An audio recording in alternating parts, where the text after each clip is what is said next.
චුටි දුවේ පුතේ අද අපි ඉගෙන ගන්න යන්නේ simple sentences for everyday use.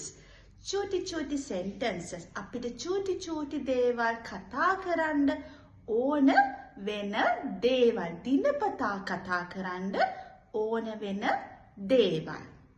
සුබෝදෑසනක්. How to say that in English? කොහොමද කියන්නේ සුබෝදෑසනක් කියලා?